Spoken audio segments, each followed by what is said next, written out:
بسم الله الرحمن الرحيم. الحمد لله رب العالمين الرحمن الرحيم مالك يوم الدين إياك نعبد وإياك نستعين اهدنا الصراط المستقيم صراط الذين أنعمت عليهم غير المغضوب عليهم ولا الضالين.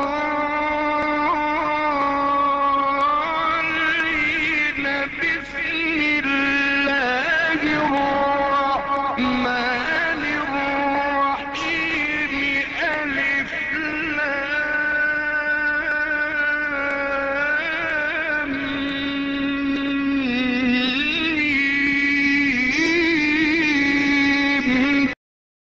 ربما التزنيت الشباب بالخصوص لا يعرفونه، ولكنه وراء الكثير من الأمور التي تقع في تزنيت. وهذا الشخص عرف بالمدينة وعرف بما تزخر بها المدينة في العالم كله. فالدكتور أقشوش ولد في تزنيت 1942، التحق بالتعليمات، حصل على دبلوم الدراسات الثانوية، ثم التحق بالرباط حيث حصل على الطب، دكتوراه في الطب. بعد ذلك حاول الدكتور أن يتعمق في التكوينات وأن يشارك في دي سيمينير في فرنسا، مما عمق اتصالاته. وحتى زواجه من كاتي ربما ساهم في ربط علاقته مع كثير من الشخصيات من جميع الديانات. لهذا فالدكتور أقشوش يسيد ذلك التزنيت العصامي كبير في الجانب الإنساني، ماشي غير في تزنيت، في الدياليز، من المؤسسين ديال جمعية باني ومن المؤسسين ديال جمعيات أخرى مماثلة في مدينة الدار البيضاء، ثم من المؤسسين كذلك، وهذا القليل من يعرف هذه الحقيقة، وهو من المؤسسين ديال الجامعة الصيفية في أكادير. إذا بصفة عامة فهذا الجانب ربما جعل السي عبد الله أقشوش رغم بعده عن تزنيت واشتغاله في مصحة خاصة في الدار البيضاء أنه دائما قلبه في تزنيت، ودائما يتفاعل مع أحداث تزنيت ويسأل عن الأشياء الأخرى. وأكبر دليل على ذلك وهو أنه لما تقاعد التفت إلى رياض أسرته دار أقشوش التي تعتبر الآن من المزارات، رياض أقشوش من المزارات، ورمما تمزبيدة دو قشوش. وشكرا. بسم الله الرحمن الرحيم. أخبر في الدكتور أقشوش حبه للتزنيت وتنويهه للتزنيت، وأنا شخصيا أعتبره سفيرا عرف بتزنيت خارج نطاقها على الصعيد الوطني وعلى الصعيد الدولي من خلال المؤتمرات التي كان يتردد عليها كثيرا على الصعيد الدولي خارج الوطن، وكان دائما لا تفوته فرصة في التنويه بتزنيت والتعريف بتراثها والتعريف بثقافتها والتعريف بكل ما ينوه بها ويرفع من شأنها. أخبر فيه كذلك حبه للفن. أستاذ أبو مزقور أشار إلى أن السيد عبد الله أقشوش كان من بين المساهمين المباشرين في تأسيس الجامعة الصيفية بأكادير، وكان ذلك صحيحا. له كذلك إسهام كبير ربما غير مباشر على إخراج الجامعة الشتوية لتزنيت، وله إسهام في مؤسسة باني لتصفية الدم المفتوحة بتزنيت. فإلى جانب جهود زميله وقريبه الأستاذ عبد اللطيف عمو وثلة من شرفاء هذه المدينة، كان له الفضل الكبير في إخراج مؤسسة باني أو دار باني، و وبذل كذلك مجهودا كبيرا في تزويدها بطبيب وطبيبة من المشرفين عليها.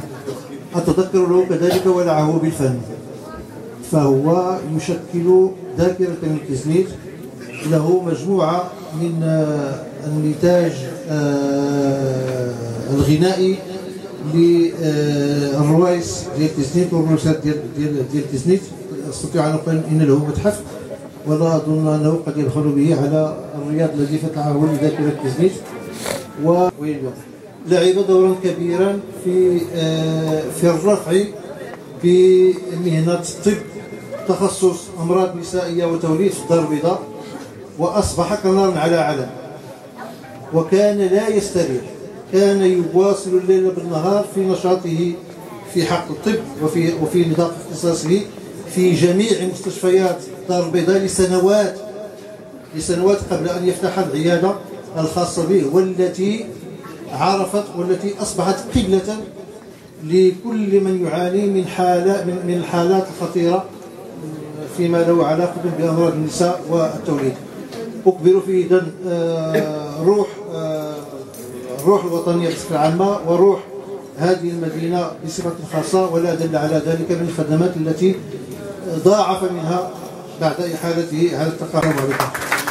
C'est vrai que pour le docteur Archouch, il faut reconnaître son militantisme qui est exceptionnel, parce que bien sûr son action à Tiznit avec l'association Bani est très connue, son engagement pour le patrimoine de la Médina aussi a été très important, puisqu'il a fait partie des premières personnes qui ont restauré tout un ensemble de patrimoine collectif, notamment des petites madrasas qui étaient dans le Derb. Mais il faut aussi voir que ça a été un des pionniers de toutes les associations médicales qui se sont mises en place à Casablanca. Donc pour vous donner juste une petite idée, il faut comprendre que le docteur Archouch a été l'ancien secrétaire général du Croissant Rouge marocain. Donc il a été secrétaire général du Croissant Rouge marocain, puis il a été secrétaire général du SAMU social de Casablanca, qui a été le premier SAMU social à être mis en place en Afrique du Nord. Il a initié aussi un ensemble d'actions dans la Société royale marocaine de gynécologie et d'obstétrique. Il a été membre fondateur de la Société marocaine de fertilité et de contraception. Il a été membre fondateur et président de l'Association marocaine pour l'étude de la ménopause. Il a été aussi membre fondateur de l'association d'Aïcha Chenna pour la défense des droits des adolescents et surtout de leur santé procréative. Il a aussi été membre actif de l'association de l'Heure Joyeuse et de l'INSAF. Et ensuite, il a aussi été membre fondateur de l'association marocaine pour les sourds. Cet engagement à l'échelle nationale a été aussi un engagement à l'échelle mondiale, puisqu'il a aussi été donc membre de Gynécologues sans frontières, et puis surtout, il a pris la tête, la présidence de l'association Pax Medicalis, qui est donc une association qui réunit tous les médecins du monde et tous les professionnels de la santé pour la paix. Et à cette occasion, il a été à la tête pour remettre des prix qui étaient donc multiconfessionnels, c'est-à-dire réunissant les médecins de toutes les confessions religieuses intervenant dans toutes les parties du monde. Donc ce militantisme, il a fait qu'il faut bien comprendre que son activité professionnelle, il dédiait en fait une journée par semaine à toutes les associations qu'il y avait à Casablanca pour tenir eh bien, une place majeure dans le tissu associatif, surtout sur des questions très sensibles, puisque c'était toujours des questions concernant eh bien, souvent la natalité, la maternité et de populations particulièrement démunies.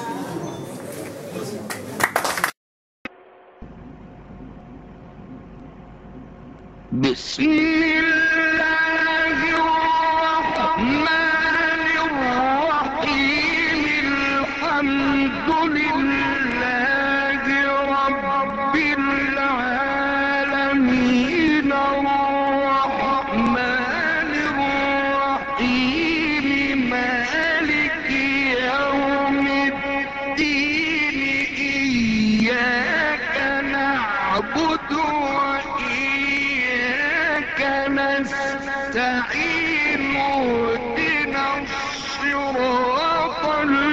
المستقيم صراط